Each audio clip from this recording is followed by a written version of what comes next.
please subscribe and don't forget to press the bell icon to get notified whenever we upload a new video.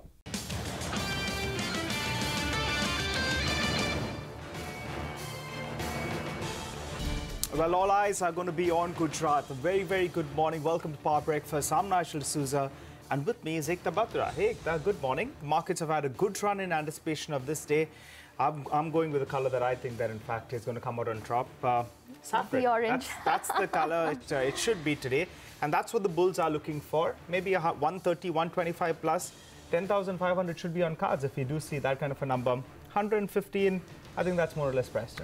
Okay, well, Nigel, let's wait for the official verdict. But nonetheless, the SGX seems to have given its verdict at this point in time. We do have the global markets which have supported us overnight, but it is all going to be low-kill. Asian markets are trading with mild positive bias. In fact, the one that you should be looking at is the Nikkei. That's holding high with a gain of closer around 1% in today's trading session.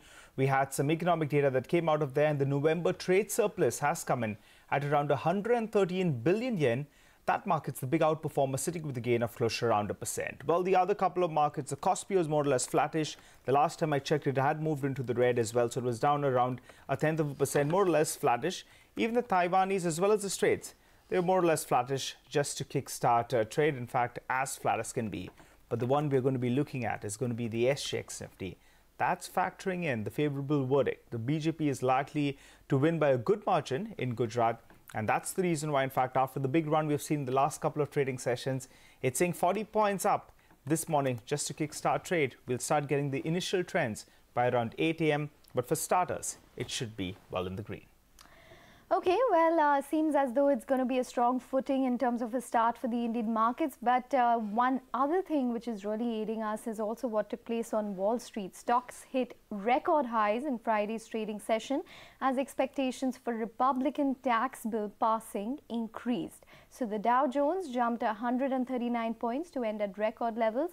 The S&P 500 also notched record highs with financial, staples, healthcare and technology all at least rising 1%. The Nasdaq outperformed, rising over 1% at close as well. Lawmakers are expected to vote on the changes to the tax bill. That is on Tuesday. The plan will likely cut the corporate tax rate to 21% from 35% currently. CNBC's Hampton Pearson gives us a heads up of what is expected. Hello, everybody. It's a new week on Wall Street and a busy one for retailers and all the big delivery giants, with Christmas just 1 week from today. All the major averages start the trading day at record highs as the House and Senate prepare to vote on that sweeping GOP tax cut bill, hoping to get the president to sign it into law before Christmas. No earnings of note today, but investors will get the December read on home builder sentiment, just as lumber costs are skyrocketing, as well as a read on the services sector of the economy. Bitcoin futures begin trading today on the Chicago Mercantile Exchange, a week after trading on the rival Chicago Board of Options Exchange. A major new rule for truckers takes effect today. Electronic logging devices have to be installed to track how many hours the nation's truckers are actually driving and resting to ensure they're safe. Those devices will also be able to track the whereabouts of every commercial truck. And Forbes magazine is out with its annual Wealthiest Celebrities list. Last year's list was topped by Star Wars creator George Lucas, worth more than $4.5 billion. I'm Hampton Pearson, CNBC Business News, Washington. Okay, and on that note, let's get in some more opinion on the road ahead for the U.S.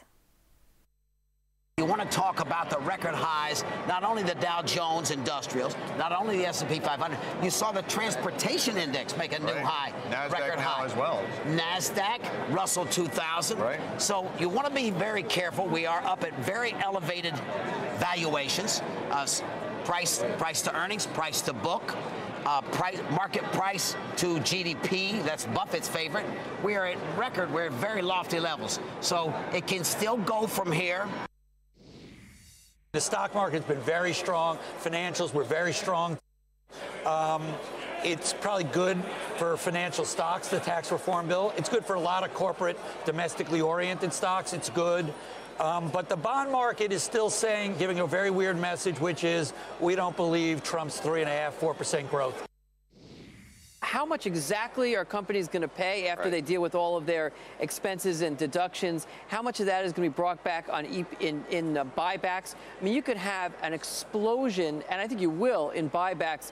And, you know, what is it going to do to capital spending, mergers? A lot of people in the healthcare space are talking about the mergers that this is going to create. So there's more unknowns even after we know everything. As I speak to investors and ask on the broad market what they're assuming, right now, companies are paying about 27% tax rate. The assumption when this is all done, it'll be probably something around 20. If you didn't buy back any shares or anything else, that's something like an 8 or 10% increase in S&P profits just from the rate before anybody does anything else.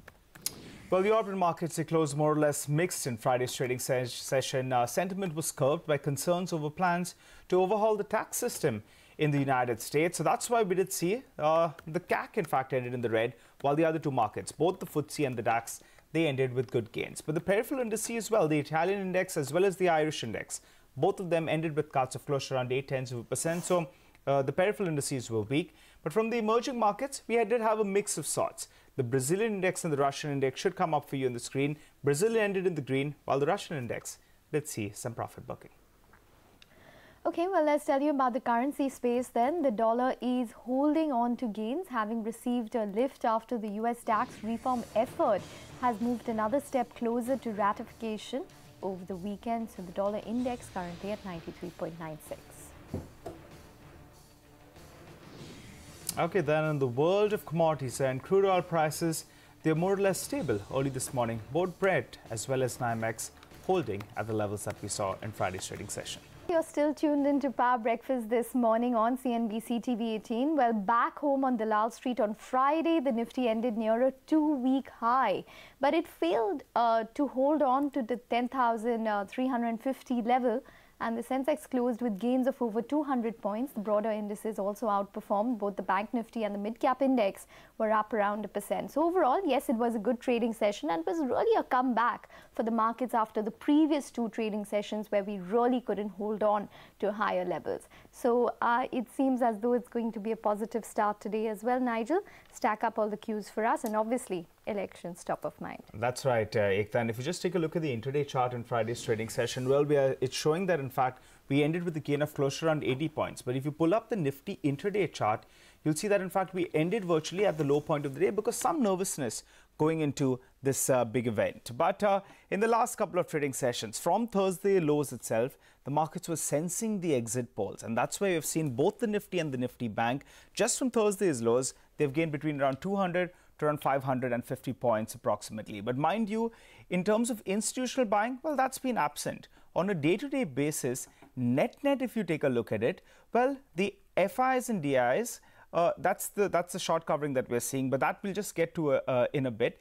The FIs and DIs on a day-to-day basis, if you pull up for the 15th of December or even 14th of December, when we have seen this big increase, well, in fact, net, they have been sellers. So in Friday's trading session, institutions, the FI selling is way more than what the DI buying was. And in the previous trading session, the DI selling is more than that. So, you know, net, there has been no fresh buying. Then what's the reason that we have been moving higher? There's been massive short covering. So you just pull up and see what's happened in the last couple of trading sessions. Well, there's been massive unwinding of positions or short covering. That's the Nifty and the Nifty Bank in the last couple of trading sessions. The Nifty open interest is down by around 8% and the Nifty Bank open interest is down by more than 20%. In Friday's trading session itself, the Nifty open interest was down by close to around 5%, while in fact the Nifty Bank open interest was down by roughly around 15%, telling you that this entire bounce we've seen the last couple of days has been on the back of some short covering. Then what are the scenarios that are likely to play out today? Definitely, the bulls will believe that, yes, the BJP is going to go ahead and that exit poll is going to be proved right. And that should be the case, really. So BJP winning around 110 to around 115 seats, that should be more or less priced in. But if they can do 125 to around 130, then we could see the Nifty move towards the 10,500 level very, very swiftly. But a number closer to that 100 mark, that will definitely go down as a bit of a disappointment in comparison to what we have seen in the last couple of trading sessions. The way we have risen, that will come in as a disappointment. But how are the FIs placed? That's the question really.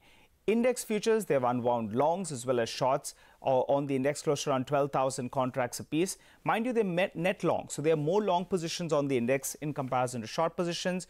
Well, in terms of index options, they are buying protection going into this event. In Friday's trading session, they bought close to around 7 puts for every 1 call that they bought. And overall, they bought more puts than calls. That's giving some cushion. In case things go wrong, there is cushion on the downside. In terms of index options, well, in Friday's trading session, they wrote more calls than puts. So that's telling you maybe, in fact, a move towards the 10,500, 10,600 mark should be met with some supply. But from tomorrow onwards, Ekta, no one's really going to be talking about this. We're back to tracking global cues. We're back to tracking fundamentals. So today, yes, that event is important. But once that's out of the way, then we continue our course. We look at earnings. We look at P multiples, etc.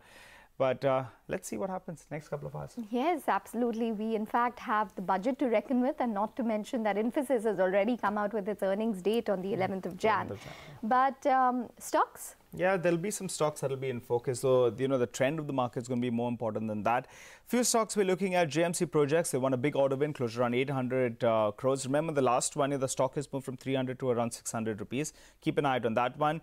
We have India Bulls Real Estate. They've announced, a tie-up with Oriental Hotel Group as well. So keep an eye out on that stock in today's trading session. You have Shalimar Paints. They've announced a rights issue. They've announced the price, as well as they've announced a ratio as well. So keep an eye out on that stock. BCL Industries, small company. I remember Mr. Prakash Diwan talking about this one. Well, we had Ashish Shuk that bought earlier, as well as a couple of other notified investors. Now we have Mr. Nikhil Vora as well as Sunil Singhania. Both of them have picked up a couple of lakh shares in the company. So keep an eye out on BCL Industries. Greenply, Reliance Mutual Fund, they have gone ahead and bought close to around 10 lakh shares in the company. So that should be fairly important as well. And finally, pet coke is mostly imported. And over there, the import duty has been increased to around 10% from around 2.5%. I've spoken to a lot of cement manufacturers. They say 3 to 4 rupees increase should be enough to offset that. But otherwise, in terms of negative, it should be for companies that use a high amount of pet coke. So likes of Shree Cement, Ultratech Cement, you have India Cement. All of them, they use a higher proportion in terms of their fuel mix. Power and fuel cost is 25% of the total cost of production. When that moves higher, it's not a good sign. But $3 to $4 per bag, that should be enough to offset this. Ekta. Okay, all right, Nigel. Thanks very much for that. But the big cue has to be the election verdict today. But how are the market watchers expecting equities to react with all of this political action? Here is the view from Andrew Holland. Assuming that the exit polls were correct, and unless there's a huge positive above those kind of polls that we saw, then I think the market pretty much is kind of saying, we're happy with what's happened. I think the good news is, if those figures are correct, is that it's a kind of vote for Prime Minister Modi and his reform process, particularly in Gujarat. Of course, if the polls are wrong, then it would be a huge negative shock for the markets. But I'll work on the basis that the polls are right, but the market's probably priced most of that in now. We're sticking to our kind of strategy, which we've been playing throughout, which is the private banks, FMCG, and affordable housing, and I think those are the 3 sectors we like. And add on to that, obviously, the kind of the auto sector as well. Selective autos and some of the parts players, and that's how we're positioning the portfolio, for next year. I think, I don't really want to play the infrastructure, so high, because when orders come, they don't get executed for some time. So it's just a help for the buoying of the economy and the good factor feeling that we'll have. We are going to be challenged by higher oil prices, higher inflation, higher fiscal deficit, GST, which is not revenue neutral.